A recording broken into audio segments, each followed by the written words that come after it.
Bem-vindo ao Bíblia na Sobremesa, seu podcast semanal onde falamos sobre biografias, histórias, testemunhos, contando os princípios elementares de uma vida extraordinária. Meu nome é Murilo Fontana.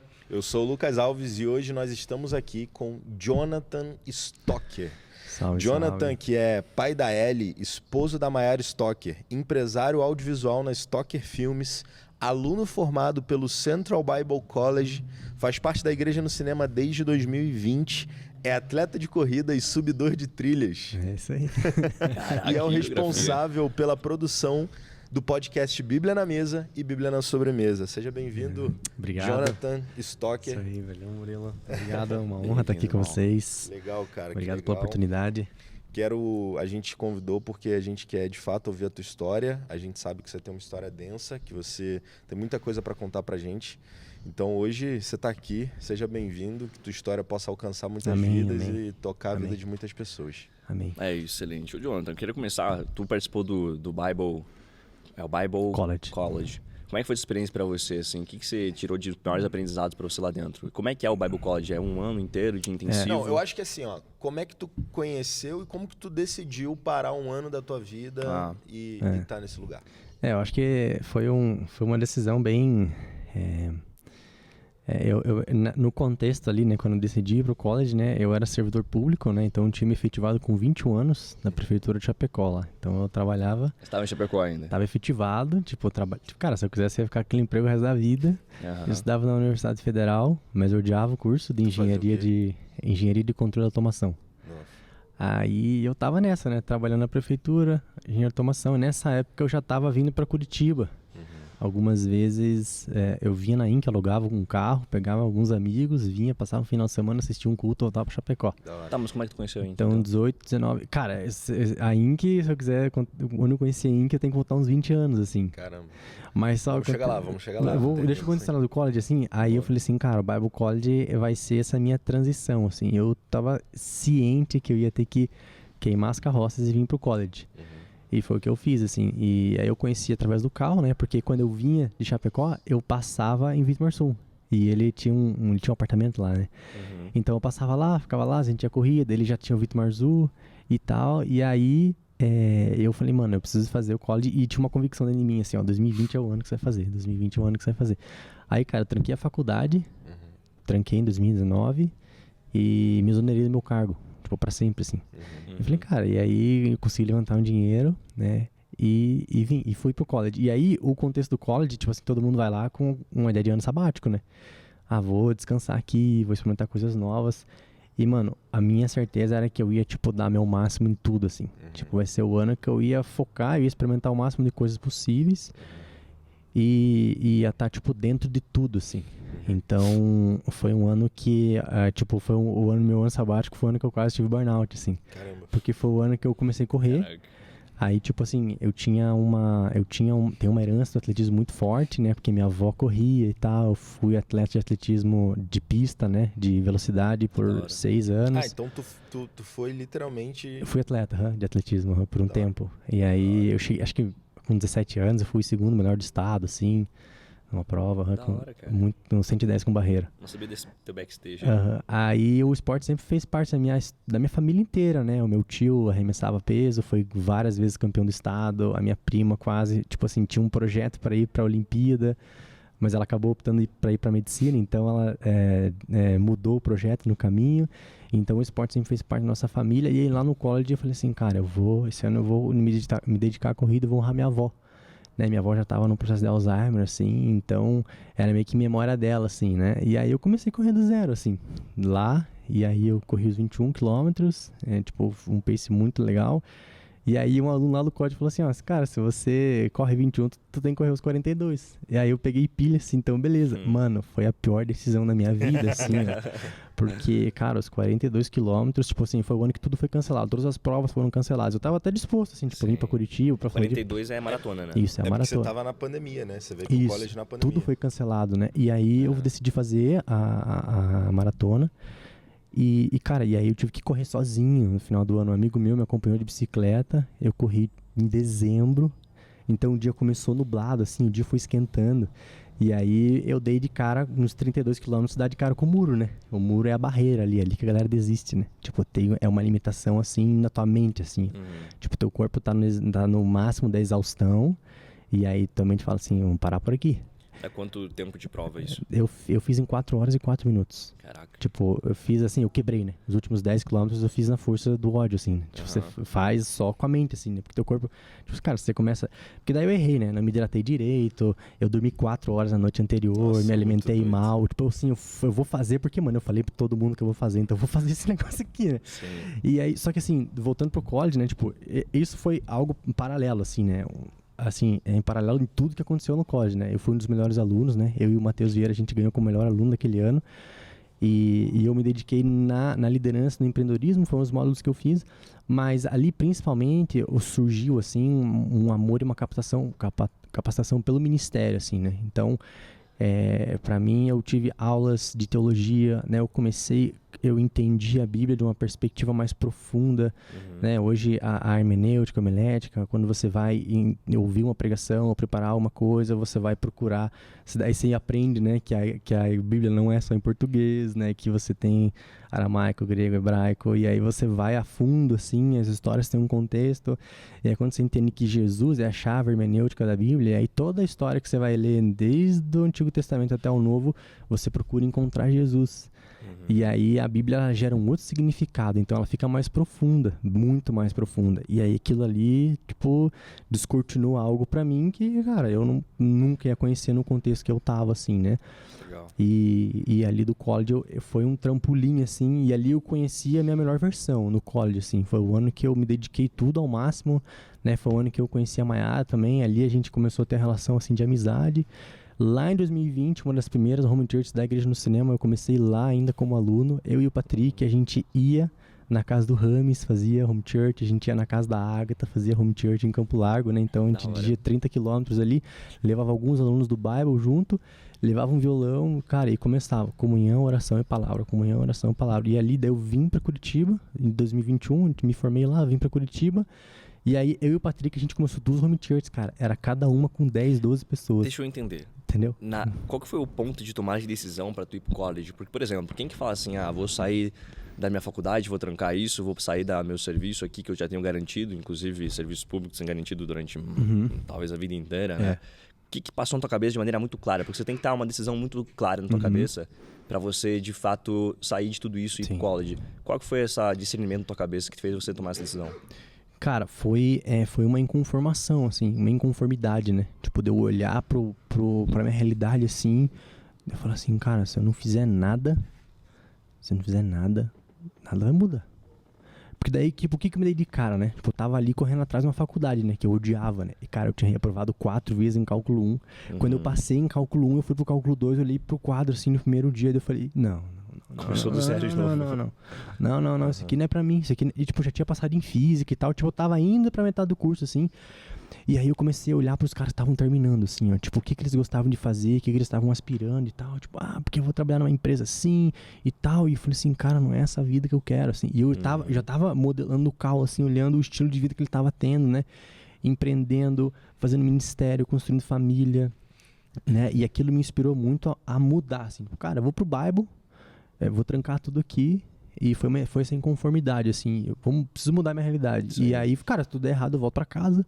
Mas se não, vai dar tudo certo e... Explica para as pessoas, Jonathan, como é que é estruturado o Bible College, assim, porque você falou sobre aula de empreendedorismo, sobre liderança, é muito mais do que Bíblia, pelo que eu tô entendendo. Muito mais. A ideia inicial sempre foi uma escola de revelar propósito e potencializar a habilidade, né? Então a ideia inicial do Cal, né? Hoje o Cal não é mais o diretor, mas foi ele que idealizou e fundou o Bible junto com a Aline. Ele falou assim, porque ele teve uma experiência do Bible College na África do Sul que, sei lá, só tinha a Bíblia, né? E geralmente as escolas teológicas são só isso.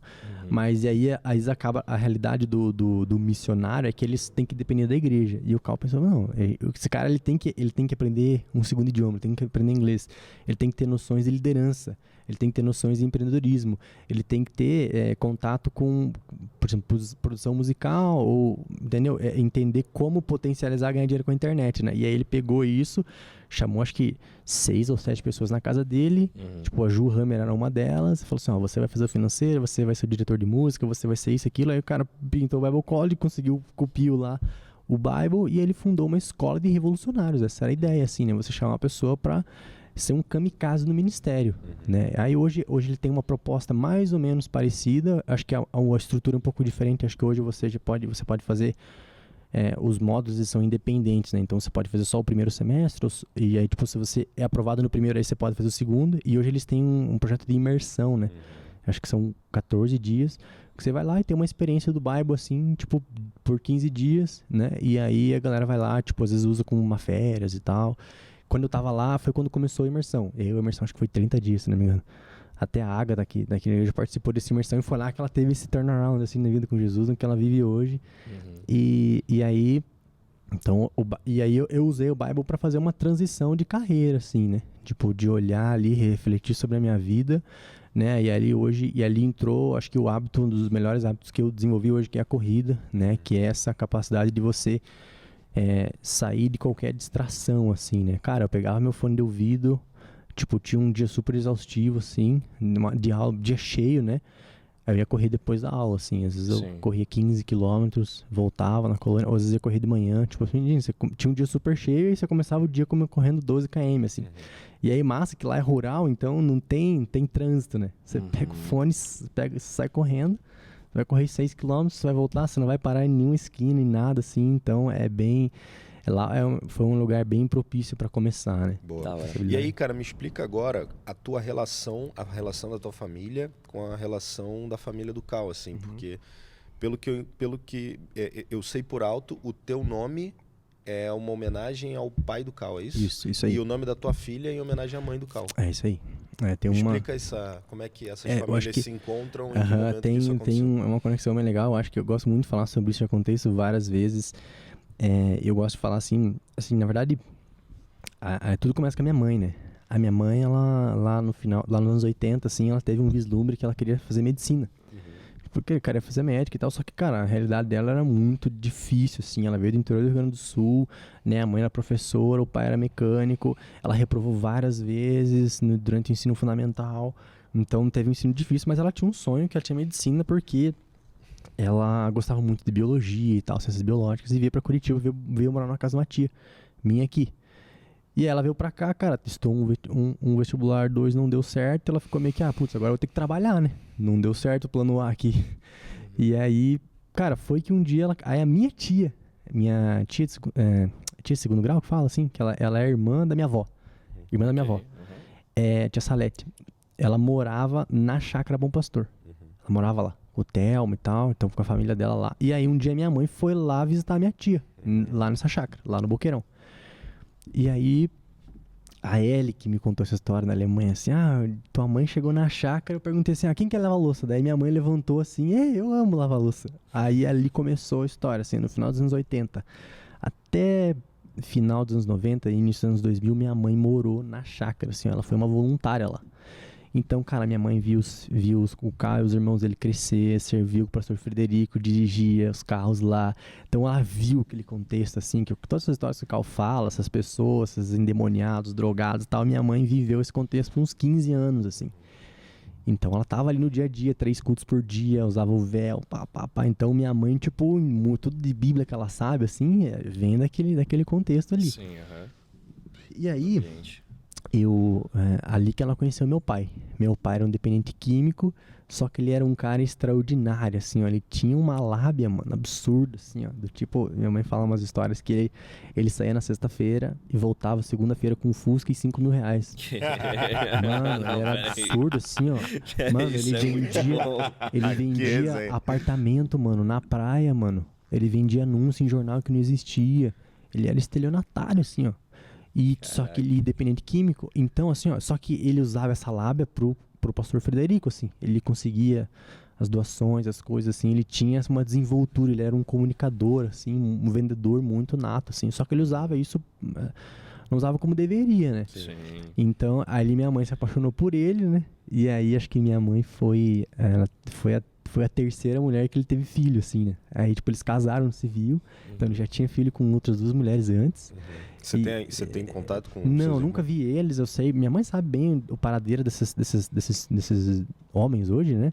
Mas eu conheço um deles, que é o Vinícius. Ele mora aqui em Curitiba, ele trabalha na Bosch, se não me engano. E aí foi ele que encontrou a gente, assim, tipo, anos depois, lá em 2017, achou a gente no Facebook, assim, e aí a gente conheceu ele pessoalmente hoje, né? Então, o outro a gente não sabe qual que é o paradeiro dele. Mas a minha mãe se apaixonou pelo meu pai ali, e aí eu fui o primeiro a nascer, assim. Então eu nasci lá naquele contexto, na chácara, assim, meus primeiros anos de vida foram lá, e tem uma foto minha no meu aniversário de 1 ano com o Cal, assim, na mesa. Tipo, tem eu, assim, na ponta, com um bolo gigante de urso que alguém tinha feito lá pra mim, e o Cal do lado, assim, ó, uma mão no bolo, assim. Essa foto tem até hoje. E aí, tipo, isso eu vi anos depois, né? E aquilo me chocou muito, assim. Então, pouco depois, a minha mãe, ela, com a relação muito, muito forte que ela tinha com o pastor Frederico, ele decidiu homenagear o Frederico no meu nome. E aí, só que ela decidiu dar o nome em alemão, né? Friedrich. Cara, que é teu nome todo? Meu nome é Jonathan Friedrich Bissolotti Stocker. Caraca. Então, cara, toda vez hoje a pessoa, qual que é o teu nome? Eu sempre puxo o documento, mas não sou pega aqui. Não dá, é muito tempo. Mais fácil. Então, e aí o Friedrich, ele é um nome, cara, assim, ele é arcaico, assim, ó, nem na Alemanha se usa mais. E ele é muito antigo, assim, porque o Friedrich, imagina, cara, ele é filho da Segunda Guerra Mundial, assim, de pós-guerra, né? Então, ele é muito antigo, assim, esse nome, né? Tipo, data do século, acho que século XII ou XIII, assim, Caraca. né? E aí... E você sabendo, assim, da onde tu veio, do teu contexto, da onde sua mãe saiu, das homenagens que foram feitas pra família Dietz, né? O quanto isso impulsionou e te fez se conectar com essa realidade do ministério, assim? Isso foi algum... Tipo, você conseguiu entender, assim, cara, putz, eu vim de lá, eu sei que eu carrego isso e eu consigo ir nessa direção por causa desse contexto. Isso te ajudou de alguma forma? Sim, mas por muito tempo isso foi uma incógnita, assim, né? Porque, assim, conectando, assim, a linha cronológica, né? Aí nasceu meu irmão nesse contexto também, e aí meu pai tava tendo muita dificuldade com as drogas e tal, e aí, tipo, surgiu uma oportunidade, acho que foi 2002, 2003, de ir pra Balneário Camboriú, se internar numa clínica e trabalhar. E, cara, ela largou tudo que ela tinha aqui em Curitiba, ela já tinha saído da chácara, tava alugando uma casa, trabalhando numa creche, assim, e aí meu pai, tipo, surge com essa oportunidade, assim, agora vai dar certo. E aí a gente vai pra Balneário Camboriú, cara, ele dá um mês, assim, meu pai recai nas drogas de novo, e minha mãe se vê, assim, com 2 filhos pequenos. E sem rede de apoio. Tipo, sem rede de apoio, assim, isolada num lugar, e começou a vender pastel e tal. E ali, tipo, ela se viu sem alternativa a não ser voltar pra Chapecó, voltar a morar com a minha avó. E aí a gente volta a morar com a minha avó, em 2003, eu acho, mais ou menos. A gente volta a morar lá. E aí... Só que assim, essa história da chácara, ela virou 2 caixas de fotos, assim. A minha mãe amava tirar foto, que ela tinha uma amiga lá, então elas amavam tirar fotos. Ela tirava foto e revelava. E aí, eu via aquilo como um passado distante, assim, só que era misterioso porque eu falava assim, cara, isso aí acho que não para aí. Quase que inacessível, assim. Isso, tipo, distante, porque essas pessoas, muitas delas já morreram. Tipo, o pastor Frederico foi embora pra Alemanha, todos os irmãos do Cal também. Só que o Silas, né, que é o Cal, o Silas, ele tinha ficado em Curitiba. E ela falava isso e tal. O Cal é Silas? Cal Hans Silas. Cal Hans não Silas fazia Dietz. É Silas. Então a galera das antigas chama ele de Silas. Ok. A minha mãe chama de Silas. Até esses dias ela chamava de Silas, né? E aí, o que aconteceu? A gente voltou pra Chapecó. E aí, um dia, em 2005, a gente recebe uma ligação que meu pai tinha morrido. Ó, o Saul morreu de overdose. Como era o nome do teu pai? Saul César Stocker. Saul. Aí ele morreu de overdose na praia, cara. E o corpo, e a gente foi saber 30 dias depois, assim. Ele ficou, tipo, foi dado como indigente, assim. O corpo dele foi achado quase um mês depois. E a gente foi saber um mês depois. Porque, cara, tinha, assim, foi Deus, assim, porque acho que tinha um cartão de uma sapataria, assim, no paletó daí acharam, ligaram lá, E aí foi até chegar na irmã dele aqui. Daí a irmã dele Caraca. desceu pra São Francisco do Sul. Ele morreu em São Francisco do Sul. Desceu lá, reconheceu o corpo por foto, porque ele já tava engavetado, assim, né? Imagina, ficando em decomposição, acharam ele. E aí cara, eu lembro até hoje, assim, o dia que a gente recebeu a ligação, assim, meu, como a gente chorou, assim. Porque a última vez ele tinha tentado ir pra Chapecó, tentar, tipo, reconciliar ali, morar com a minha mãe e tal. E minha avó falou assim, não, aqui você não vai morar, mano. Eu lembro, assim, ele chegou com um passatão, assim, e um saco de batata e tal, assim, tipo, vou morar aqui. Aí chegou com os brinquedos, para. E aí ele deu um presente, assim, ó, pra mim, ele deu uma carteira. Ele me deu uma carteira, assim. E tu tem boas memórias com teu pai? Como é que é a tua relação de memória com ele? Pouquíssimas memórias, assim. Pouquíssimas. As memórias que eu tenho são fotos, assim. Mas eu não tenho memórias, assim, tipo, o dia que meu pai fez isso, fez aquilo, assim. A memória mais clara que eu tenho foi desse dia da última vez que eu vi ele. Da hora. E aí, depois ele voltou e tal. Não sei que ele foi fazer depois, mas ele morreu. Acho que uns 2 anos depois ele morreu. E aí... O que minha mãe trouxe de bagagem da chácara, né? Foi, cara, eu preciso ir pra igreja, preciso ir na igreja. Então minha avó já frequentava uma igreja, que é a casa de oração, e ali eu cresci indo na igreja, assim, ó. E aí a gente frequentava os cultos, né? Aí foi crescendo ali. E aí tem um acontecimento, assim, que mudou tipo, a nossa rota, assim, né? Tipo, minha mãe engravida. Tipo, de um relacionamento, assim, ela tava tocando uma lanchonete, aparece um outro cara, tipo, um perfil do meu pai, assim. Aí a mãe, cara, numa vez engravida dele, assim. Aí, tipo, nossa, mano. Tipo, ela engravidou e aí... Já tinha que idade? Eu tinha 10 anos. 10 anos eu tinha. Meu irmão tinha 8. E aí ela decide assim, cara, vou morar em Coronel Vivida, que era uma chácara, tipo Leão de Judá, lá que tem Vitor Marçom, que era essa associação de igreja que a gente fazia parte ali, a casa de oração tinha uma chácara onde eles faziam os retiros. E meu tio Leandro, daqui da igreja, morava lá. Ele era o chacreiro lá. Ele morava lá com a família dele, com a Gabi, com o Bruno, com o João. Eles moravam lá e ele tocava lá e cuidava, era zelador, assim. E aí minha mãe, vou ter minha filha lá. Tipo, vou morar lá. Só que, cara, essa chácara, ela ficava, acho que 7 quilômetros do centro da cidade, assim. Aí minha mãe sem carro, sem renda, foi morar lá.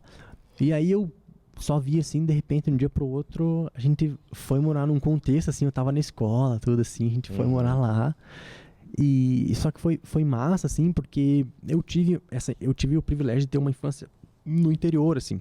Sim. Tipo, a gente lidava com os animais, plantava, cortava lenha, brincava muito, né? Tipo, ia pra escola, pegava um ônibus, assim, sabe aquela história, assim, das crianças que caminhavam? Tipo, caminhavam tanto, pegava o ônibus, eu fui essa criança que caminhavam tanto a pé até chegar no ponto de ônibus, aí pegava o ônibus de linha que passava, ia até lá, e foi 2 anos, assim, né? A gente morou lá, minha irmã nasceu lá, a Sara nasceu lá, nesse contexto, e a gente volta pra Chapecó e foi lá que eu comecei a tocar violão, então eu sempre servindo, assim, tipo, minha mãe não tinha essa opção, ela levava a gente, ela falou assim, cara, uma coisa, eu tenho que levar meus filhos pra igreja, e ela fazia devocional, ela lia, ela escrevia, assim, versículos e colava nas paredes, assim, e aí na época eu não me ligava, assim, mas foi um tempo de muita dificuldade financeira, assim, muita mesmo, assim, porque... Quando você é criança, você nem repara Você disso, não né? repara, mas depois você vê assim, cara, é uma mãe solteira cuidando de, tipo, 3 crianças, né?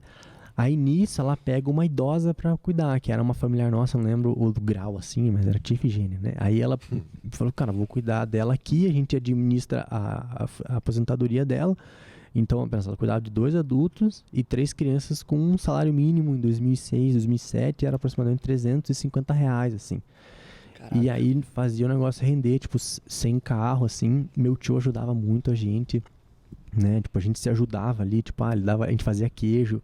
Cara, pra você ter noção, minha mãe fazia pão com fermento de batata, mano. Tipo, não era fermento químico, assim. Tinha um negócio que os caras fazem, tipo, você deixa a batata na água, assim, aí depois você usa aquilo de fermento, assim, o negócio. Ela fazia assim.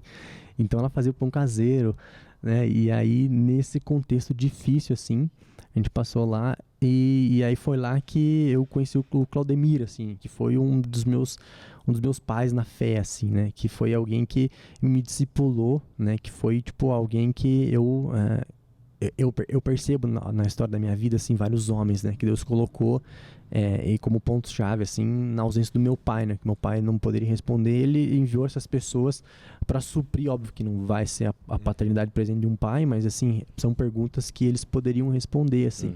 E ele me ajudava muito, foi ele que me ensinou a tocar violão. Então, pros 10 anos, assim, a gente volta pra Chapecó depois e eu começo a servir no louvor. A gente começa, tipo, frequentando a igreja, daí eu já tava um pouco mais velho, no grupo de jovens e tal. Então, sempre muito presente, assim. Só que tem um ponto, assim, que eu tava crescendo ali, eu tinha aceitado Jesus e aí indo na igreja. Então, aquela mentalidade, assim, que, tipo, cara, se eu tô fazendo tudo certo, eu tô na presença de Deus, Deus, ele me ama e tal, mas se eu errei, ele não tem comunhão comigo. Então, essa dicotomia de pensamento, assim, que você, tipo, ninguém prega isso de propósito, mas a religião, ela dissemina isso, assim... De forma sutil, né? De forma sutil, Sim, e você total. cresce. E aí lá pros meus 13 anos, assim, a pornografia entrou na minha vida.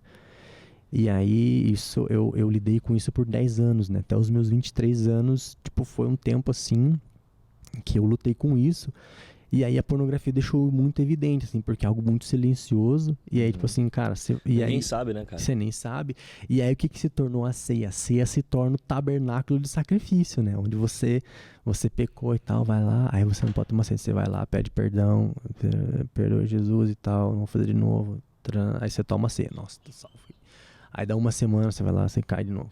Aí você fica nesse ciclo, que é um ciclo, cara, ele é um ciclo que não tem fim, assim. Você fica nesse loop, tipo, pecado, remorso, daí se arrepende, tá tudo bem, aí você peca de novo, aí você fica nesse loop e fala assim, cara, como que faz pra quebrar isso? E aí eu comecei a olhar, assim, fui crescendo. O quanto essa mentalidade de religiosidade, assim, de você de pecar, restituído da graça, tá distante de Deus, e o quanto essa mentalidade, ela pode te aprisionar nesses comportamentos que você mesmo julga como pecado, né? Como você mesmo julga como isso. Como que isso te aprisiona e como que a mentalidade talvez mais da graça ou o entendimento principal assim sobre a graça de Deus, sobre não é pelo teu fazer, não é pelas tuas obras, pelo teu né, que você faz, quanto isso te ajuda a você vencer essas barreiras assim da carne? Eu vejo assim que essa diferença, né, tipo, para você entender, primeiro que você tem que começar a ver Deus como um pai, né? Um pai que ama e um pai que que procura relacionamento com você, né? Deus, ele não é um Deus irado. Porque o que acontece? As pessoas, elas vão interpretar o Novo Testamento da perspectiva do Velho Testamento. E se você olhar da perspectiva do Velho Testamento, elas vão tentar aplicar o tabernáculo. Cara, no reino que Jesus trouxe não tem nada a ver uma coisa com a outra. Uma coisa era o que Deus deu para os judeus fazer. E outra é que o reino que Jesus estabeleceu depois. E quando você olha para isso, você tá tentando viver esse e tipo, é um negócio tão sutil assim, é muito sutil, porque você vê, tipo, vivendo pela obra, né? Você tenta ser aprovado diante de Deus por aquilo que você faz ou por aquilo que você não faz.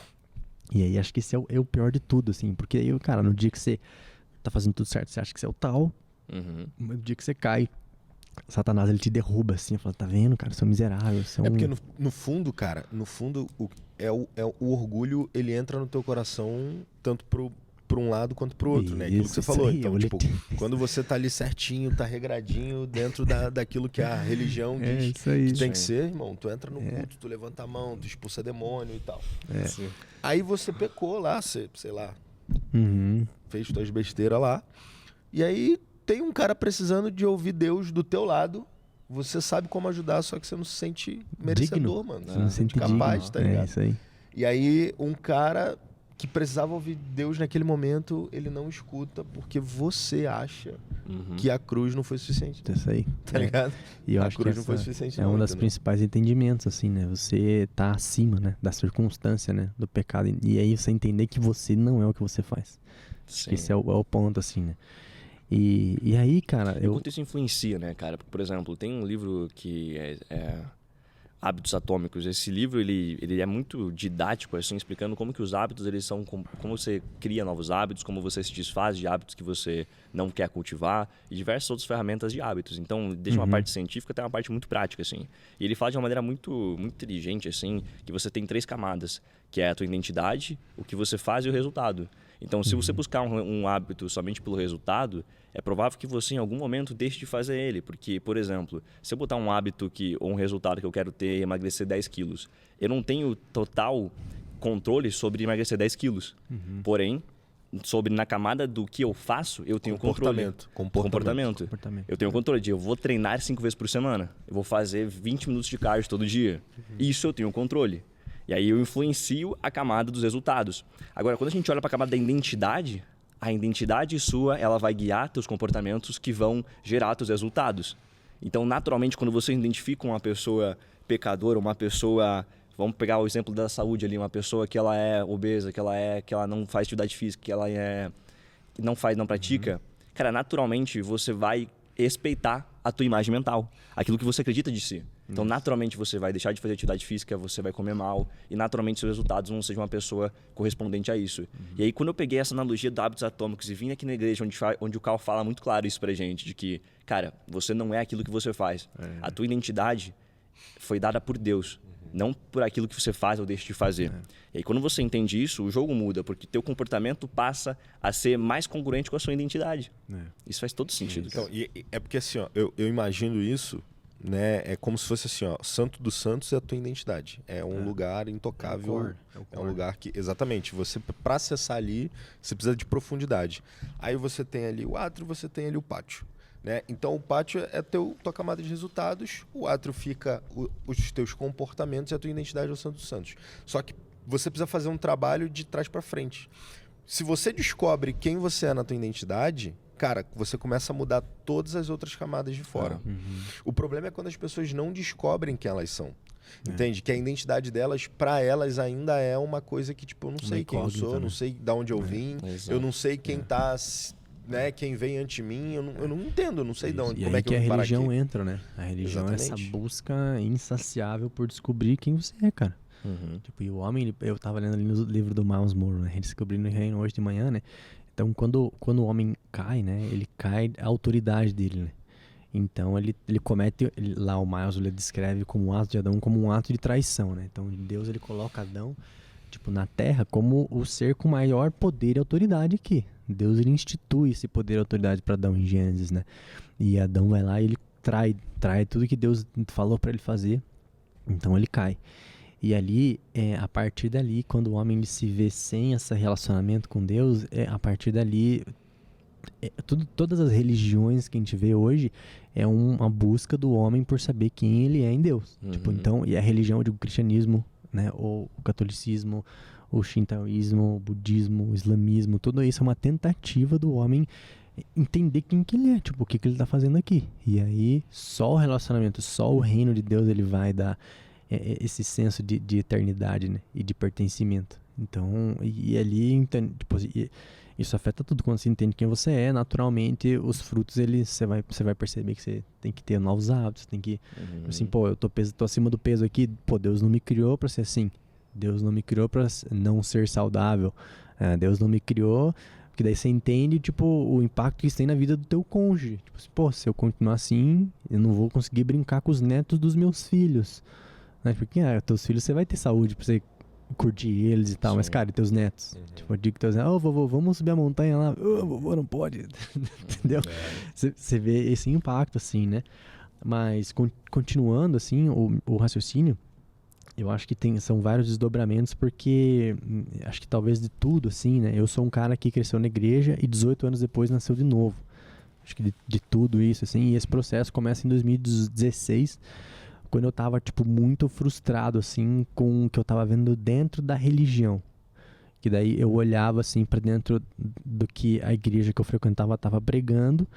Eu tinha ido pra faculdade e ali eu comecei a olhar, tipo, hábitos mundanos, assim, que as pessoas, cara, normal, né? O cara vai pra balada, primeiro ano de faculdade, os caras estão ali tentando pegar as minas. Tipo, faculdade, né?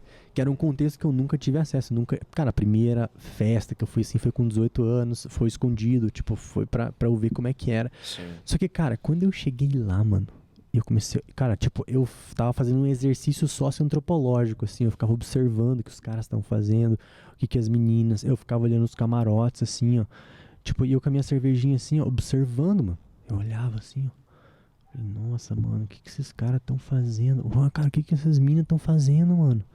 Lá no Premiere, no antigo Premiere, lá na Getúlio, lá. Sim. Aí eu, nossa, mano, nada a ver isso aqui, cara.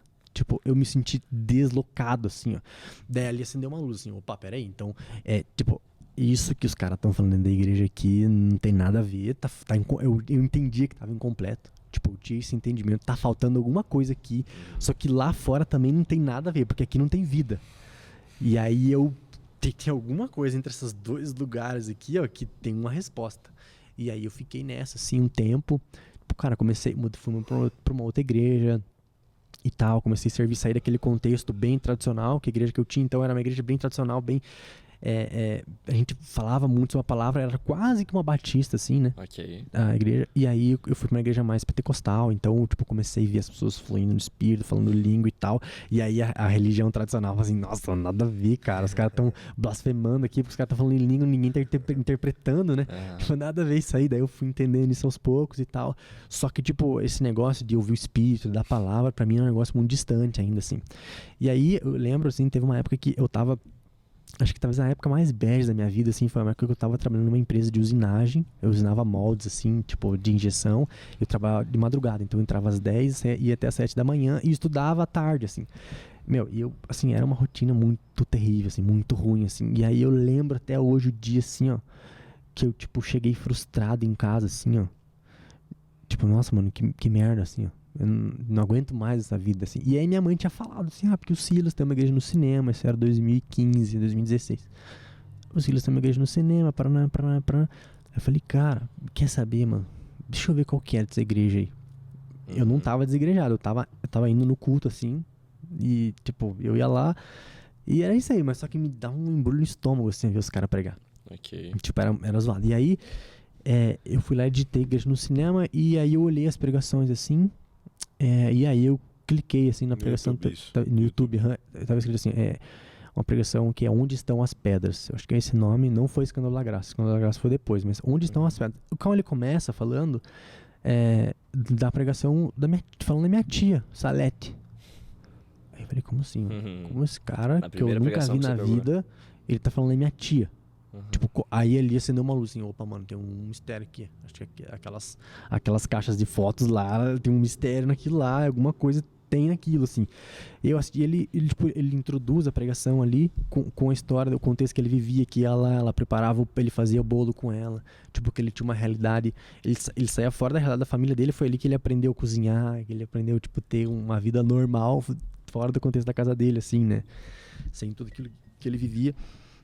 E ele fala, né, naquela pregação que Deus ele coloca memoriais, né, na vida, e esses memoriais eles servem para lembrar da bondade, da graça de Deus na nossa vida. E aí eu falei, cara, esse cara ele prega de um jeito diferente, e aquilo me chamou a atenção, eu continuei assistindo, assim, mano, em 6 meses eu fiz uma reforma teológica, assim, na minha vida, e comecei a pensar muito diferente, assim. E aí, o Escândalo da Graça, ele tem esse efeito, ou você rejeita aquilo com muita força, porque você quer defender a santa, ou você abraça aquilo, assim, como uma resposta, né? Tipo, meu, era isso aqui que eu tava procurando. E eu fui essa pessoa, meu, era isso aqui. Mano, eu não sou o que eu faço. Eu, tipo, Deus diz aquilo que eu sou e tal. Eu tenho um relacionamento. E aí, o que foi massa? Tipo, eu não levei aquilo pra libertinagem. Tipo, lá em Chapecó eu não peguei assim, tipo, nossa, agora eu vou meter o louco porque... Isso você nem tinha ido pra Curitiba. Nada, eu não sou pecador e tal. Que é aí que mora o problema de quando a pessoa entende a graça. Isso. Se o cara entende a graça sem maturidade, ele vai pra libertinagem e ele se afunda. Ele acha que é uma muleta pro pecado. Porque ele acha que é uma muleta pro pecado, exatamente. E não é. E aí foi o ponto, assim, que mudou tudo pra mim. Eu comecei a assistir as pregações, comecei a acompanhar a igreja lá de Chapecó. E aí, um dia, assim, em 2018, foi na Páscoa de 2018, eu falei com meus amigos assim, mano, vamos no culto, velho. Vamos no culto, porque, cara, nós temos que ir lá e tal. Detalhe, tá, vamos no culto, não é um rolê, tipo assim, vamos pegar 20 minutos de estrada aí, não, vamos 8 horas, fazer tá 6 ligado? horas de estrada, né? E só que eu tinha vindo conhecer ele em 2017, né? Tipo, em 2017 eu vim, tipo, mano, eu entrei num ônibus, era 7 de setembro, e eu falei, Cal, você não me conhece, eu sou o Jonathan, eu sou filho da Sandra. Mas na verdade ele te conhecia. Ele me conhecia, mas Tu tipo, que não assim, conhecia ele. mas ele nunca mais tinha ouvido falar da gente, assim. Sim, entendi. Aí a gente foi lá e ele falou, cara, chega aí, chega na minha casa aí. Aí eu, como assim, mano? Tá beleza? Tipo assim, eu queria tomar um café com ele, assim. Não, ele falou, não, chega aí. Eu cheguei de madrugada, cedo, assim, tipo 6:30 da manhã. Aí acho que ele tinha tido um open house um dia antes, assim, tipo, open house das antigas, assim, e aí a casa tava virada no saci, assim, né? Tipo, na garagem lá dele, né? E aí fui lá, Aí ele pegou, tomou um café, me levou no hotel, tomou um café comigo, e aí ele me levou lá na chácara, Bom Pastor, lá. Aí, cara, eu comecei a ouvir o Cal falar do meu pai, assim, do jeito que ninguém nunca tinha falado, assim. Porque no contexto, as pessoas não... No meu contexto que eu cresci, as pessoas não conheciam meu pai, porque ele tinha morrido, eu era muito novo, assim. E ele começou a falar as histórias, teu pai tinha um Fusca, e ele deixava eu dirigir o Fusca dele, e tal. E, teu E a pai, imagem cara, que tu tinha do teu pai era uma imagem negativa? era Antes? uma imagem, era uma incógnita vazia, assim, ó. Tipo, minha mãe... Faltava a figurinha, né? Tipo, minha mãe nunca denegriu a imagem dele. Tipo assim, mas ela também nunca afirmou ele, assim, né? Porque Ok. meu pai abandonou ela. Então, era um vazio ali. Só que eu tinha uma culpa, assim, pô, meu pai é vacilão, né, mano? Abandonou minha mãe com os filhos e tal. E aí o Cal começou a encher a bola do meu pai, assim, ó. Nossa, mano, meu pai era esse cara aí. E papapá, papapá, papapá. E aí eu comecei a ver, assim, que, nossa, mano, do contexto que eu saí, eu sou um milagre. Tipo, eu comecei a olhar, assim, e ficar mais claro isso, né? Nossa, tinha tudo pra dar muito errado, assim, né? Mas aí esse temor da minha mãe de ir na igreja, de frequentar, da comunhão e tal, isso me guardou, né? Tipo, de tudo que de errado que podia dar. E ali, passeando na chácara, assim, tipo, conectou um negócio assim, e eu falei, meu, tem alguma coisa nessa cidade aqui. Tipo, tem algo muito claro que conecta eu e o Cal aqui.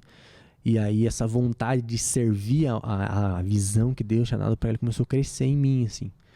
E aí daí em 2018 eu vim com os meus amigos, tipo, e aí ele abre o culto contando minha história, assim. Tipo, ele abre o culto, assim, contando minha história. Tu tava no culto. Tava no culto. Aí eu falei, nossa, a pregação é Reborn, da vida pra vida. Essa mensagem. E aí, cara, meus amigos, assim, os 4 caras tudo chorando, assim, ó. Tipo, e ele mostrando as imagens do meu pai e tal.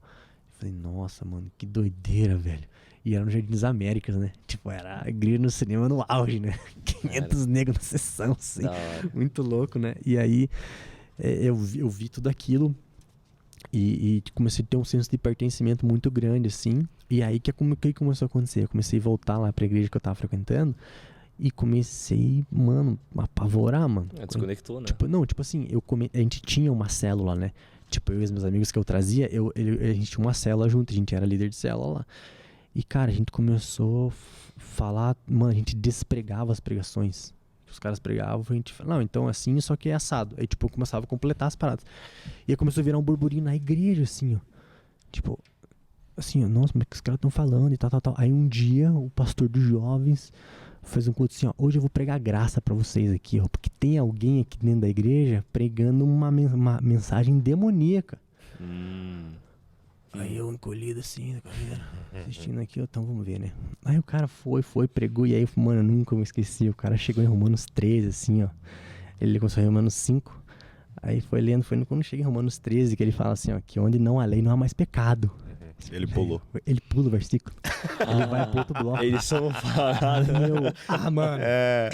É raro, mas acontece sempre. Não. É raro, mas acontece Aí eu sempre. chamei o cara pra um café, ó, mano, tu tá me tirando, velho, o que você tá fazendo? Daí eu sempre conto essa história pro Cal, ele fala assim, cara, você devia ter levantado ali, chamado esse cara de picareta e indo embora, né? Daí eu falei, não, mas o meu fleumático, assim, eu fiquei só assistindo pra ver onde é que ia dar, né? Daí eu falei, nossa, ele só falou mais do mesmo, né? E aí eu chamei pra um café o cara, assim, cara, tipo... Mano, mas tem que entender isso. Mano, e aí sabe o que me chocou? Foi porque ele chegou na conclusão que eu falei, não, eu concordo com você, mas se eu pregar isso aí, as pessoas vão meter o louco. Caraca. Então eu falei, não, então se não bota fé, né? Exatamente. Que as pessoas têm maturidade pra ouvir isso, né? E aí, eu ouvi isso da boca de um pastor de 200 jovens, né? Que era de umas igrejas mais influentes hoje, lá em Chapecó. E aí eu falei assim, mano, tipo... Porque daí, tipo assim, cara, mas aqui a gente tem uma congregação, a gente tem um cinema lá com 200 pessoas, a gente prega isso. E assim, a gente confia, né? A gente entrega na mão das pessoas, bota uma caquinha no ombro delas e, mano, agora é contigo, né, cara? O que você vai fazer? E, cara, você vê testemunhos como o do Rames, como o do Felipe, como o do André, como tantas pessoas que estão aqui no nosso contexto, elas recebem isso, falam assim, cara, isso aqui era a salvação que eu tanto procurei, era o vazio que eu preenchi, que eu tanto procurei preencher em tanta coisa, e hoje encontrei Jesus, e hoje minha vida é diferente. E aí, em 2018 e 2019 eu vim várias vezes, e eu comecei a conhecer as pessoas, conectar com elas aqui e tal, e em 2020 eu fiz o Bible College. E eu nunca vou esquecer, mano, do Ciro. A gente tava limpando a churrasqueira na casa do Cal. Assim, tipo, e aí ele falou assim, cara, mas o que te prende em Chapecó hoje? Ele me fez essa pergunta, mano, assim, ó, despretensiosamente limpando a churrasqueira dele. 2019, isso aí. Ele falou assim, cara, o que te prende em Chapecó hoje? Daí eu fui bem assim, mano, tem uma faculdade que eu nem gosto de fazer, um emprego que eu não gosto também, estou frustrado. E, tipo, eu só preciso arrumar um tanto de dinheiro assim, assado e tal. E isso, assim, tipo, mano, eu resolvi muito, tipo, muito simples, assim, ó, em 5 minutos de conversa. Eu falei, mano, dá pra fazer. Tipo, é só queimar as carroças lá, dar um jeito de levantar um dinheiro e vir, né? E aí foi muito louco, né? Porque, tipo, a vinda do Bible não tinha condições ali. O Bible College na época era... Eu acho que era 16, 17 mil reais, assim. O ano inteiro, Mas, tipo assim, sem alimentação. Hoje a galera é um pouco mais cara, mas tem alimentação lá. Então, você tinha ali... E aí, tipo, na época tinha uma empresa que a gente tinha aquela questão de locação de criptoativos e tal. Eu consegui um dinheiro no valor de um carro emprestado, coloquei lá, então eu financei meu Bible College com esse valor e fiquei tranquilo. Eu trabalhava no Vitor Marzu também, então ali, tipo, tinha um relacionamento com a Ju, porque sempre que eu vinha pra Curitiba, eu passava em Vitor Marzu e aí eu comecei a conectei muito forte com a Ju, né? Porque a Ju, tipo, ela tem uma história muito parecida com a minha, né? Tipo, o Guilherme também, ele também é um filho, tipo, ele é órfão de um pai vivo, assim como eu era órfão de um pai morto, então a gente tinha essa conexão muito grande, tipo, eu sempre vi ela, uma história muito parecida com a minha mãe, assim, embora ela tenha tomou outro rumo, assim, né? Mas sempre surge um carinho muito grande, uma amizade muito genuína entre eu e ela. E, cara, quando eu cheguei no Bible, fui trabalhar no Vitor Marzu. E aí, tipo, nunca me esqueci. Teve um domingo, um sábado, né? Que eu vim. E aí, o cara que ia fazer o pônei furou, mano. Eu tava com meus amigos, assim. Tava no carro, nós ia vir pra Curitiba. E aí, eu falei assim, vixe, mano, não vou deixar o carro na mão aqui. Daí eu falei pros meus amigos, vamos pra Curitiba, vou ficar aqui. Daí eu toquei o pônei, assim, que tava aí no Vitor Marzu. Aí terminou o dia, o carro me deu 50, assim, tipo, obrigado aí. Cara, aí no Bible, qual que foi a experiência? Porque eu sei que tem pessoas bem extraordinárias que dão as aulas lá, que fazem acompanhamento. Qual que foi a tua experiência, assim, de... O que você pode tirar de aprendizado que você teve com as pessoas lá? De olhar para a vida delas e falar assim, cara, isso aqui talvez seja uma referência para mim, porque também quero linkar com uma pergunta sobre tua paternidade. Porque a gente sabe que o pai, ele carrega uma imagem muito forte. O homem sempre vai lidar com referência da paternidade. Ele sempre vai olhar para o pai dele e olhar aquilo como uma referência de comportamento.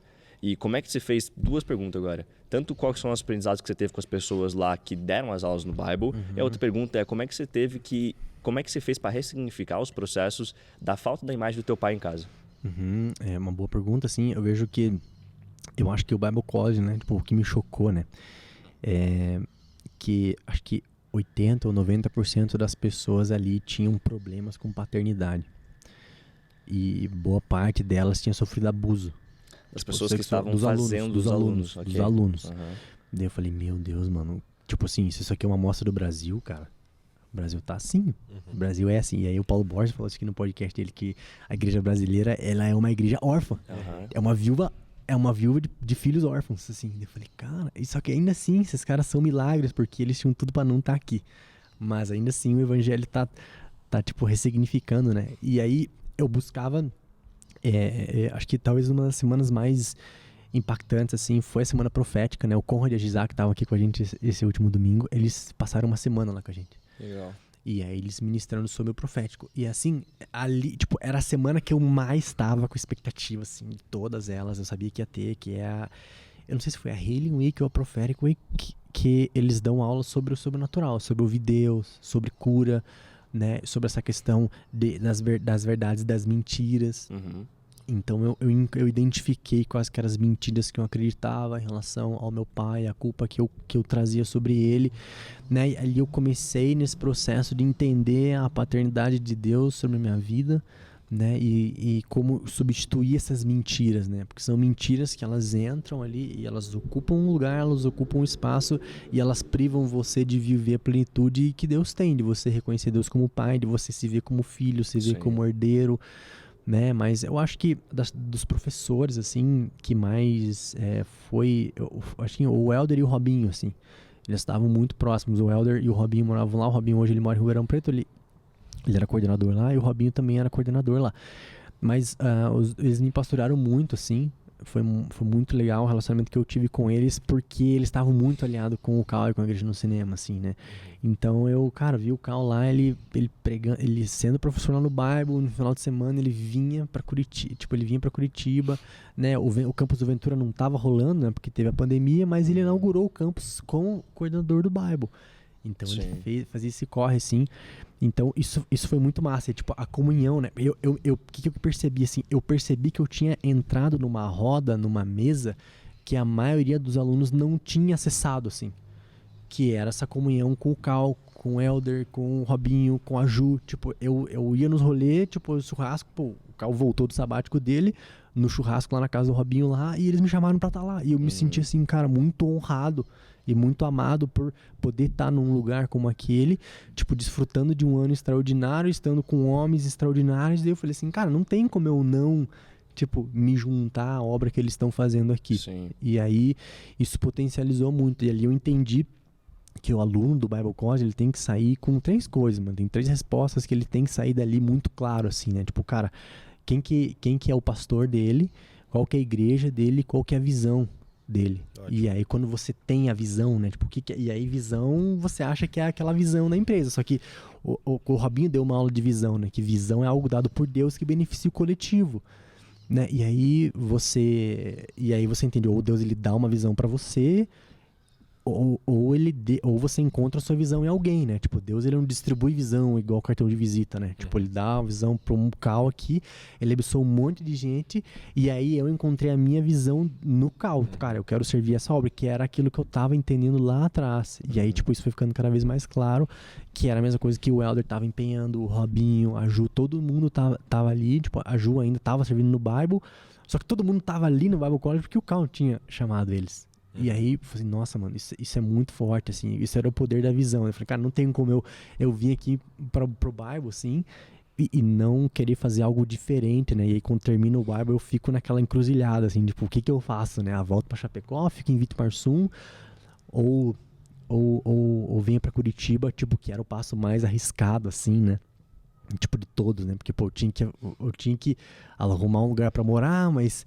Tipo, e aí toda aquela resenha, né? Vou morar longe, se eu morar longe, vou ficar deslocado e tal. E aí, é o que eu percebia, né? Por que eu falo dessas 3 coisas que o aluno tem que saber? Porque quando o aluno, ele sai do Bible, tem uma porcentagem de alunos que eles voltam pra casa, eles ficam desigrejados. Porque eles ficam tentando encontrar a igreja perfeita, assim, ó. Tipo, eu quero viver o que o Bible vive na igreja que eu vim. Mano, você não vai achar isso aí, cara. E aí o cara, ele se frustra. Se frustra com o ministério, se frustra com a igreja. Não, mano. Tipo, você tem que procurar a visão. Cara, qual que é a visão? Ah, essa aqui, essa igreja? Então eu vou me submeter a essa visão aqui. E aí você tem que entender, tipo, cara, o que dá pra falar. Só que geralmente não é isso que acontece. E aí o que acontece? As pessoas, elas acabam ficando por lá mesmo. E aí você tem um potencial enorme ali, ó, tipo, ele tá alocado ali, entendeu? Tipo, é uma pressão guardada, assim, é uma caixa de tesouro guardada que o mundo precisa descobrir, né? E aí você tem que ter coragem pra, entendeu? E é óbvio, né? Cada um tem um entendimento, tem uma revelação, tem um destino, um propósito, e isso vai se revelando ao longo do tempo. Mas eu entendi que Curitiba, aqui na Igreja no Cinema, era o passo que eu tinha que dar depois disso. Assim. Boa. Eu percebo muito na tua história o quanto que depois que você conhece o Cal, né, de fato, assim, que você tem esse encontro com ele, é claramente um novo capítulo da tua vida, assim. Então, existe um Jonathan antes e um Jonathan depois desse encontro. O quanto que o Cal, de fato, ele influenciou a tua vida, não só no ministério, mas na vida como um todo. Você acha que, de alguma forma, você espelhou nele aquele pai que tu não teve? Você de, tipo, cara, era o mentor que faltava? O quanto ele influenciou a tua vida fora do ministério, mas como um todo, assim, como Jonathan? Eu sempre vi ele como um mentor, assim, né? Então, quando eu comecei a entender essa questão da mentoria, mentorado e tal, eu via ele, assim, como esse cara que tinha casado virgem, e era algo que pra mim, assim, era muito forte também. Então eu tava me guardando, porque com 8 anos de idade eu conheci uma família de americanos, assim, e aí, tipo, fui apresentado pra filha, assim, né? Ela na época devia ter uns 20 anos, assim, ó, essa aqui é a Cíntia e ela vai casar, ela casou virgem, o primeiro beijo dela foi no altar e papapá. Eu com 8 anos de idade, aquilo me chocou assim, falei, nossa, mas não quero isso. E aquilo entrou assim, tum, nossa, e aí eu vou me guardar. E é ali que a religião conseguiu zoar isso aí, entendeu? Porque aí, tipo, a religião ela faz o quê? Não, se você só não transar, você tá tudo certo. Você pode ir até a beira da linha, assim. Então, tipo, a pornografia misturou isso, a sexualidade misturou isso. E aí depois eu fui reconhecendo, assim, tipo, eu casei virgem, mas na minha mente tava muito poluído, assim, né? Com toda a bagagem que eu tive, Porque assim. casar virgem não significa casar puro, né? Isso, exatamente. E tem muita gente que casa puro não sendo virgem, né? Tipo, e esse é o ponto, porque não é a questão da relação em si, do ato, né? Mas é como a tua mente, ela se encontra, assim. Boa. Então eu vi o Cal sendo essa referência, porque eu nunca tinha conhecido alguém além daquela família que tinha casado virgem. Ele foi a primeira pessoa, assim, no espaço de 20 anos, assim. E aí depois eu fui ver que ele, no contexto da igreja menonita, várias pessoas, ele, o Conrad, né, o Elder, tipo, se guardaram, assim, várias pessoas, e aquilo eu achei muito bonito, assim. E a maneira que ele conseguia equilibrar, assim, né? Tipo, o ministério e a carreira. Óbvio que ele tem um background, um contexto muito diferente, muito único, né? Tipo, de todo mundo, assim. É o que Deus deu pra ele, é algo muito poderoso por causa do chamado que ele tem. E eu vi aquilo muito forte, assim, cara, eu quero viver algo parecido, tipo, com o que esse cara vive, assim. Quero me desenvolver nesse ponto, né? E ali, essas decisões, assim, tipo, do lugar que você mora, né? Cara, quando eu vim lá do Bible, eu vim morar na República Argentina aqui, pagando aluguel de R$2.500. A minha renda era R$2.500. Eu falei, cara, eu preciso morar aqui. E aí veio um alemão, veio dividir o aluguel comigo.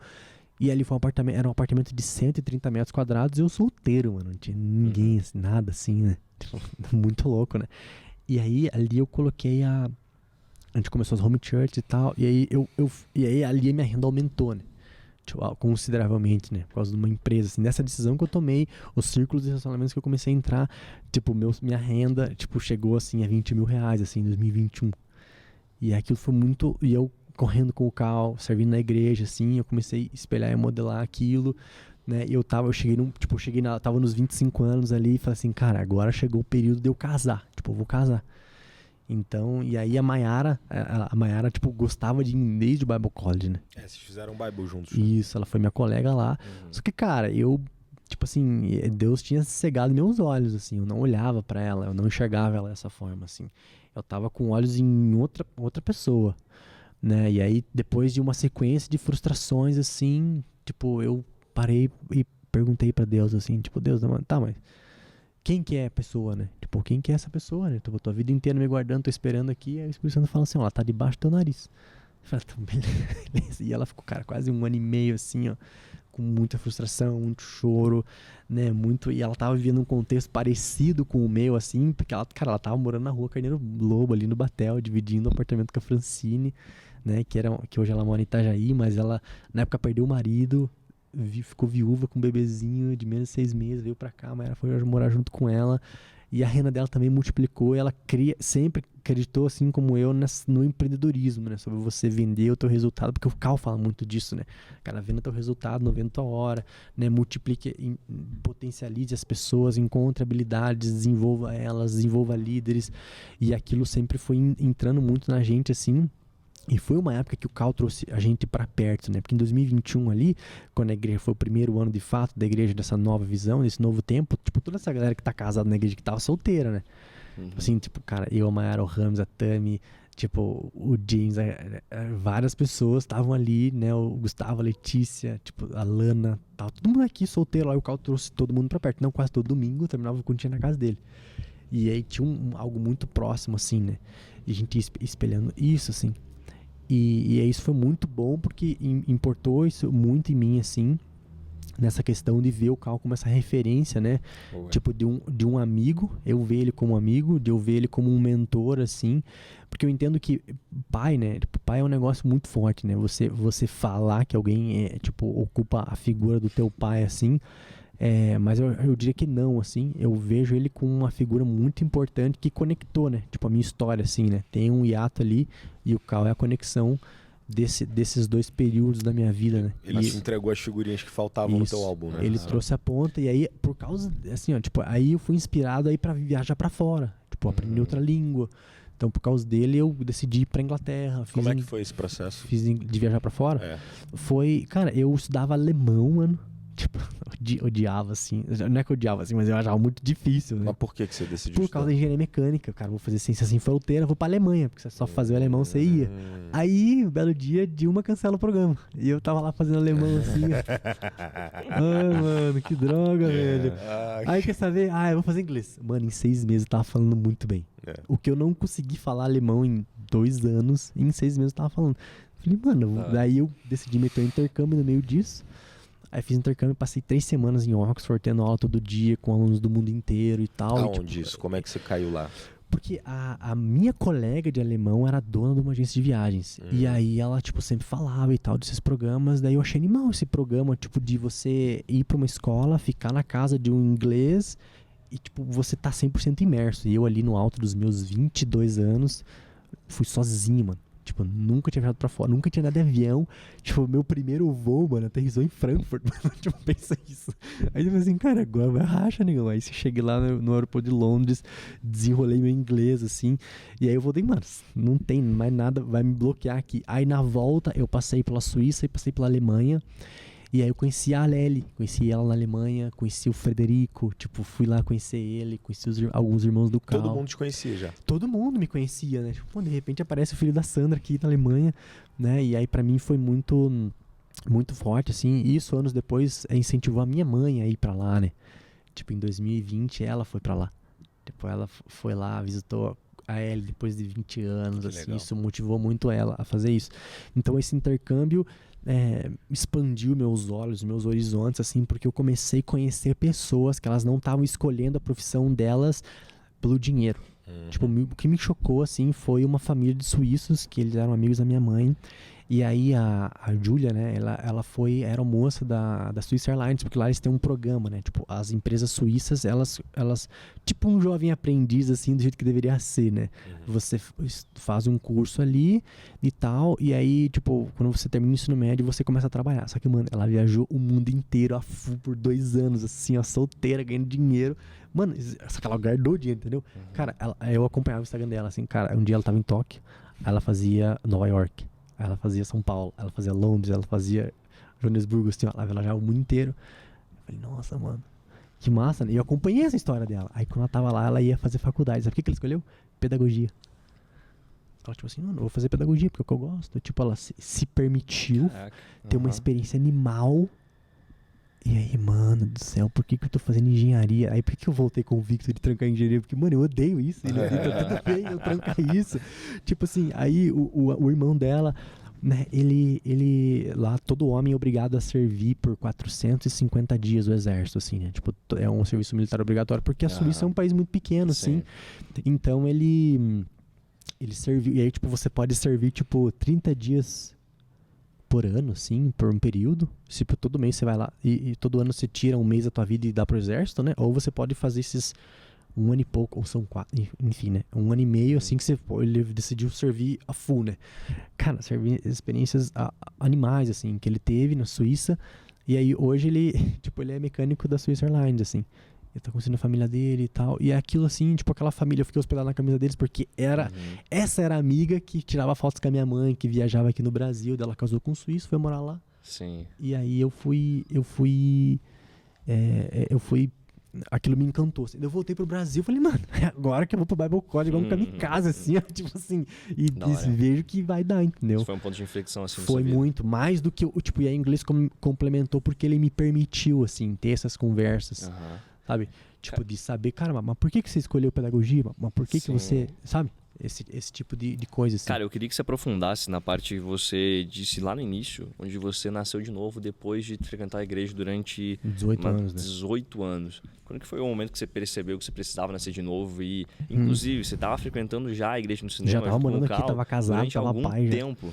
Como é que foi esse processo, primeiro, de identificar isso, e o segundo, de deixar o teu orgulho de lado, muitas vezes, pra dizer pra todo mundo assim, não, eu realmente não era nascido ainda, eu vou fazer esse processo de novo. Porque eu sei que muitas pessoas hoje deixam de, levantar a mão lá na frente, ou fazer qualquer outro processo de nascer de novo, de proclamar Jesus como seu único e suficiente salvador, assim, e de fato fazer esse processo por orgulho, muitas vezes.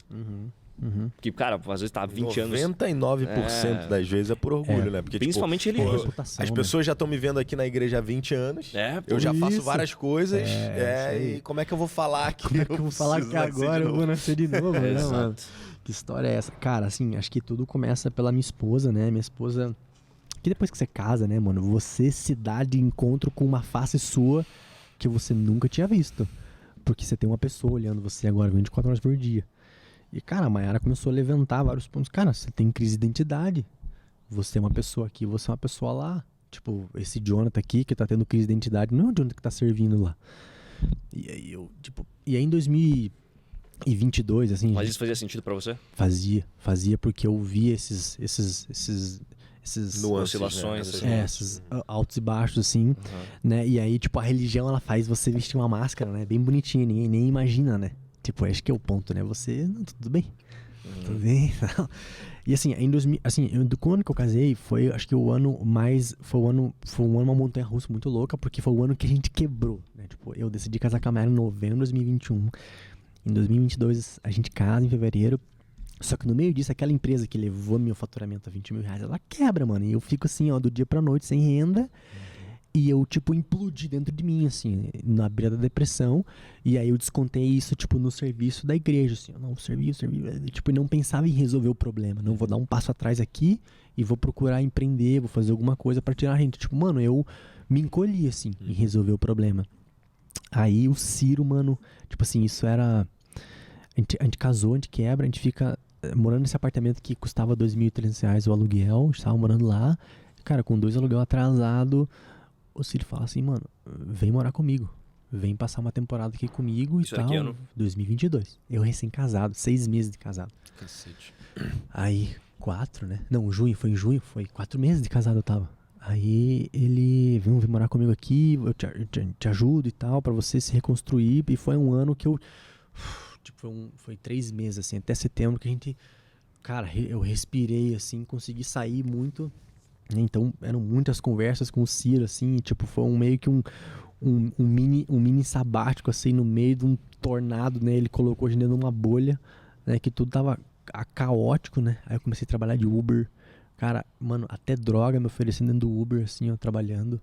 Tipo, foi um ano, assim, que eu perdi o brilho de servir, porque eu tava associando o fazer ao ser. Então eu ia pro culto, mano, odiando tudo. Eu olhava as paradas, não gostava do que os caras estão fazendo. Tipo assim, mano, eu conheci um outro cara, assim, ó. Muito assim. Nossa, mano, quem que é esse cara, assim, ó?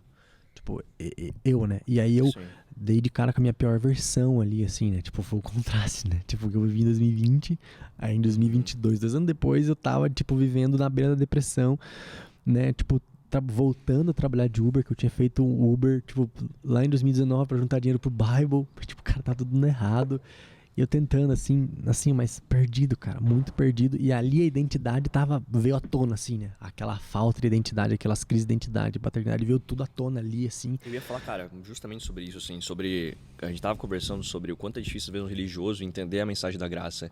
E eu acho que o religioso, quando tá num dia bom, ele justamente quer brigar com a graça. Ele quer falar assim, não, isso aí não é verdade, isso aí, é religião. Isso aí, mas no dia mal ele não aguenta, mano. No dia mal não aguenta, no dia mal ele não aguenta, mano. Ele volta, ele fala assim, ô, calma. Aquela graça existe ainda. Aquela graça lá, pô, Aquela graça realmente... existe ainda. Aí, nesse tempo, a gente engravidou da Ellie. Imagina, mano, no pior cenário, assim, a gente engravidou, mano. Tipo assim, mostra que a gente tava transando ainda nesse tempo, assim, mas tipo, cara, ela engravida ali. Daí eu, tipo assim, eu não consegui celebrar, né? Tipo, nossa, mano, minha filha e tal, porque eu olhava pra circunstância, assim, e falava assim, fodeu. Ficou assim, mais preocupado. Eu vou ser pai, e aí, assim, só que daí a gente começou aos poucos, né? A gente foi morar num outro apartamento, conseguiu sair do Ciro, aos poucos, assim, tipo, a mãe da Mayara ajudou muito. Você ficou quanto tempo com o Ciro? 3 meses, de junho a setembro de 2022. Ele tipo, encapsulou a gente ali, né? Sou muito grato por ele, assim, por ele. 3 meses com o Ciro, irmão. O cara muda a cabeça, tá? O cara muda a cabeça, pô. Irmão, muda, você tá pô. doido. Mano, Eu passei um Réveillon com o Ciro, eu fico me questionando de coisas que ele Até falou hoje, né? até hoje. Não, ele é um cara brilhante, cara. Mas Tá é isso, louco. cara, é importante ter referências. A minha pergunta justamente antes pra você tinha sido sobre a masculinidade, sobre esse lugar de comportamento, e a gente identificou que o Cal foi, de fato, não uma figura paterna, mas uma figura de referência de comportamento modelador, masculino, né? né? Alguém que eu modelei Exato, muito, assim. exato. Porque o homem precisa, cara, o homem precisa de referência de comportamento, cara. Precisa. As pessoas Se hoje ele não falham tiver demais, o pai, né? cara. Se ele não tiver o pai, né? Não, e mesmo assim, pô, às vezes o pai ele não supre todos os papéis de comportamento assim, sim, de é. referência. Às vezes na área da exatamente, finança, área exatamente. do empreendedorismo, a área de cuidar da saúde. É, Então isso aí. o homem sempre vai encontrar pessoas de referência que ele vai olhar e falar assim, cara, eu quero ter o resultado daquele cara. E ele pode modelar depois esse cara e ter um resultado muito mais importante. Eu né? lembro que quando eu conheci o Cal, assim, ó, ele me mentoreou, né, de alguma forma ali, mas eu mais aprendi com ele em silêncio, assim, enquanto ele estava em silêncio fazendo as coisas. Porque eu sou muito observador, assim, e eu observo muito detalhe das coisas. Então a forma como ele mexeu comigo foi geralmente no silêncio, enquanto ele não estava falando comigo. Só executando. E ele estava vivendo a Só- vida só tem dele, e disciplina. eu tava vendo ele disciplinando o filho, e eu tava vendo ele conversando com isso, pá. E aí eu fui pegando, mano, e fui anotando como que ele se comportava nisso, como que ele pensava, como é que a cabeça dele ia. E aí eu entendi quem era o Cal, sacou? Tipo assim, eu falei, cara, ele é Ele esse é um cara bem assim. difícil de decifrar, né? Você não bota, você não bota numa gaveta. Exatamente, Esse assim. cara, Porque isso aí. ele é muito dinâmico. Então ele tá sempre, porra, aprendendo, Isso. aplicando, aplicando. É. Então, Então, muito louco. eu dei de cara com isso, assim. E aí, em 2023, a gente começou, tipo, ele nasceu e tal. Foi uma alegria muito grande, assim. E aí, eu, tipo, ver minha filha, assim, né? E aí, eu comecei a vislumbrar uma face da paternidade, assim, que eu comecei a pensar, assim, tipo, cara, o que meu pai sentiu nesse dia, assim, né? Tipo, no dia que minha filha nasceu, no dia 16 de maio de 2023, assim, eu lembro até hoje, assim, eu tava com ela no colo, na maternidade, assim, né? Tipo, aquele serzinho, assim, ó, tipo, te olhando com um olho desse tamanho, assim, pensando assim, cara, Tipo, meu pai, eu sei que não tava nesse dia que eu nasci, ele não tava lá, ele tava muito louco, dando volta no hospital, né? A minha mãe em coma, né? Quando eu nasci, né? Mas ali, tipo, chegou a minha vez, assim, agora eu tô aqui, segurando minha filha no colo, né? E eu tô podendo experimentar, assim, né? Tipo, qual que é a sensação de você gerar uma vida, né? Porque pro pai, tipo assim, o filho ele é teu filho de que ele nasce, né? De que segura no teu colo, assim, né? Por mais que você tente ali se esforçar, né? E desfrutar daquilo, pra mulher começa desde o dia que ela descobre, mas pro homem é diferente, assim, né? E ali eu comecei a vislumbrar isso e eu comecei a encontrar respostas, né? Da paternidade, assim, de Deus, olhando, tipo assim, como ele confia em mim pra comer, pra dormir, tipo, que ela consegue deitar no meu braço. Cara, Você nunca vai ver, né, a sua filha te perguntando, papai, tem janta amanhã? É isso, nunca vai ver isso nunca, acontecer, mano, mano. nunca ela vai... Porque ela só confia que vai ter, Ô, eu tá ligado? eu Forte. posso deitar no teu braço aqui, você não vai cansar, você não vai me derrubar no chão? Exatamente. Posso dormir aqui? Exatamente isso. Cara, tem mamar, a Nana não quer saber, velho. Ela tá nem aí, mano. Você vai ter fralda, você vai ter comida, você vai ter... Ela só desfruta. Isso, e aquele verso de Mateus, acho que é Mateus 6, 23, assim, aquele trecho que fala, cara, se ele veste os lírios do campo com todo esplendor, se ele dá comida pros pássaros, quanto mais os seus filhos, né? Nem Salomão em toda a sua Isso, glória. cara, e aí você tá exato. se preocupando, assim, aí você quando você tem filho, você começa a experimentar a imagem e semelhança de Deus, né? De você gerar uma vida, né? De você gerar um filho, né? E aí ali começou um processo muito bonito, assim, de ressignificar isso quando minha filha nasceu, assim, né? Cara, de um cenário completamente antagônico, improvável, né? Tipo, eu tendo minha filha naquele contexto, um revés financeiro quebrado, morando de favor, sendo ajudado pela mãe da Maiara, assim, tipo, eu começando, tipo, mano, não tem outra escolha, cara, tem que ir pra frente, um passo depois do outro. O Cal me ajudou muito, porque, tipo, eu tava num revés muito grande, assim. E em 2023, foi um ano que eu me libertei de muitos pesos, assim, foi um ano que Deus, ele me deu um trabalho, eu trabalhei na Assembleia Legislativa por 8 meses, como uma deputada também, foi um trabalho que veio do além, mano, do além, assim, ó, mano, sabe que você recebeu uma ligação numa quinta-feira de manhã, você, tipo, Johnny, você trabalha de Uber ainda? Não, às vezes faço Uber e tal, mas você, não, é porque a minha mãe, ela vai ser, o jurídico aqui de uma deputada, eles estão precisando de um motorista e tal. Mano, como assim, velho? Como assim? Mano, aí, tipo, numa semana eu tava trabalhando na Assembleia Legislativa do Paraná, com plano de saúde full, assim, ó, ganhando. Aí minha filha nasceu na maternidade de Curitiba, entendeu? Eu não tinha plano de saúde, assim. E aí, se ele viesse seus filhos com todo esplendor, quanto mais os seus.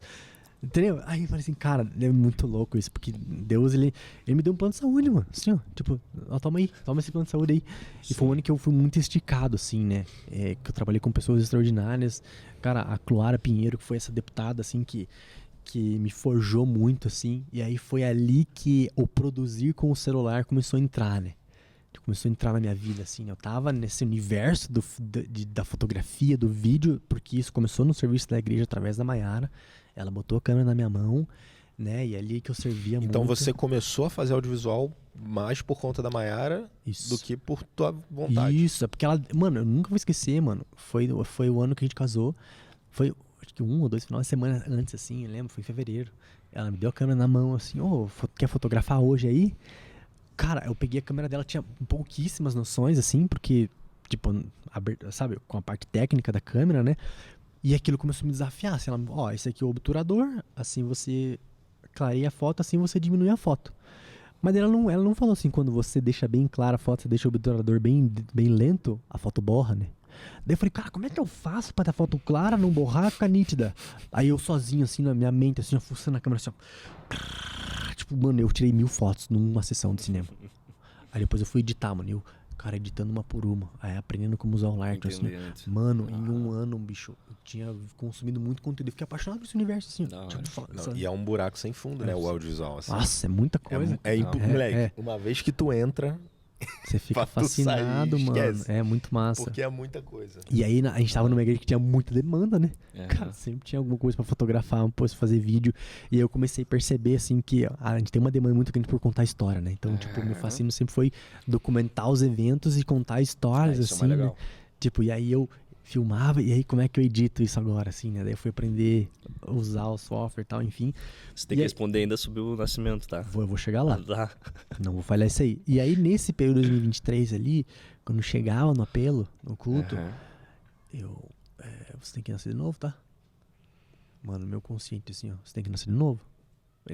Não, você nasce de igreja, você vai ao college, tô casado aqui. E o pior é que não tem nem como falar que é o diabo, né, mano? É isso aí, né? Não tem nem como falar, sai pra lá, diabo. Não tem, mano, porque é o Espírito Santo falando assim.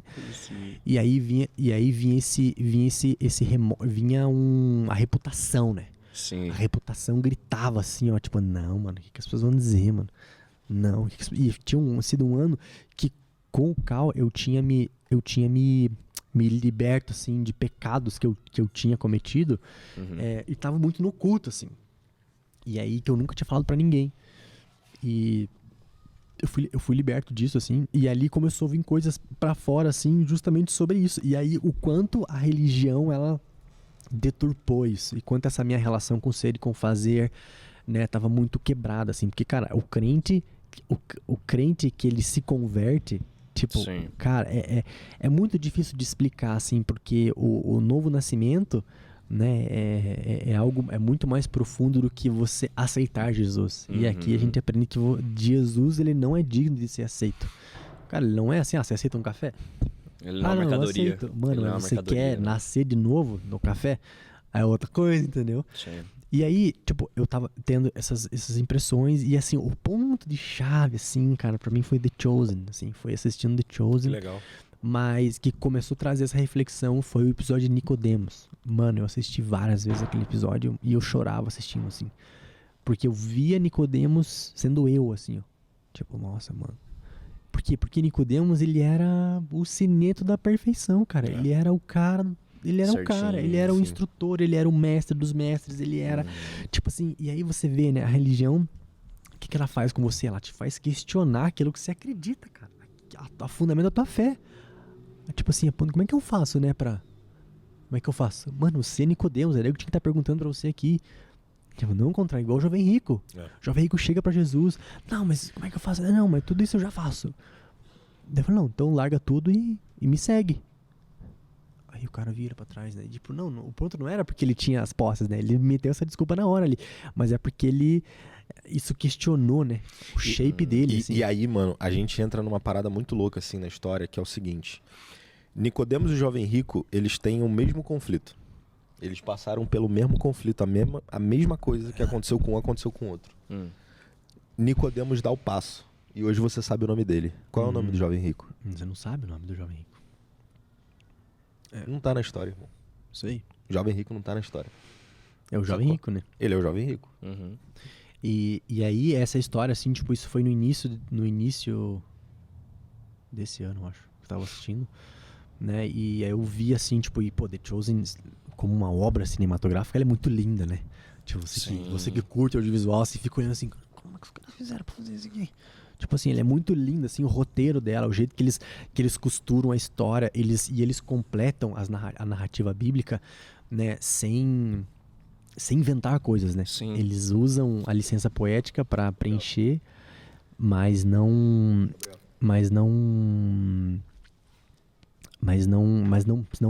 sai do raciocínio da Bíblia, né? Tipo, acho isso é muito massa, né? Então eu percebo que vendo Nicodemos, isso tipo assim, né, cara, Nicodemos ele tinha que nascer de novo. E aí isso te confrontou. Isso me confrontou. E aí qual que foi o ponto, assim, tipo, eu me vi assim sentado na frente de Jesus, assim, né?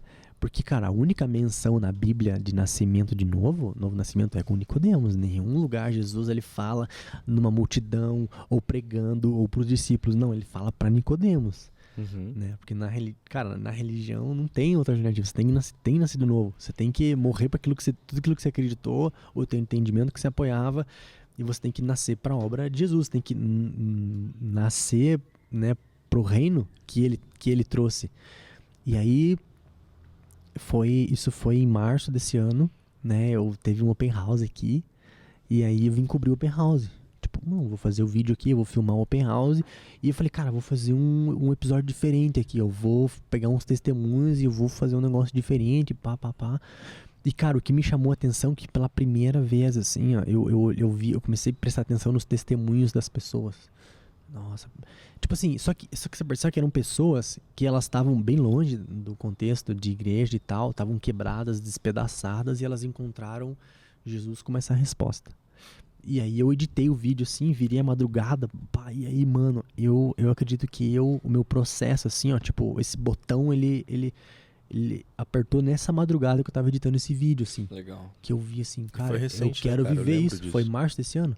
Foi bem Falei, cara, eu recente. quero isso. Eu quero sentir o que as pessoas estão sentindo. Eu quero, tipo, ter esse encontro com Jesus, assim.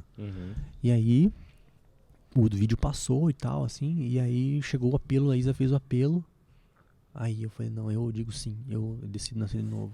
Né? Decido, cara. tipo, deixar isso, toda a religiosidade pra trás, né? Sim. Porque, e aí o mistério, assim, né, que acho que eu falo assim pra quem estiver ouvindo, assim, né, se, cara, em algum momento você questiona a tua salvação, mano, tem algo muito errado.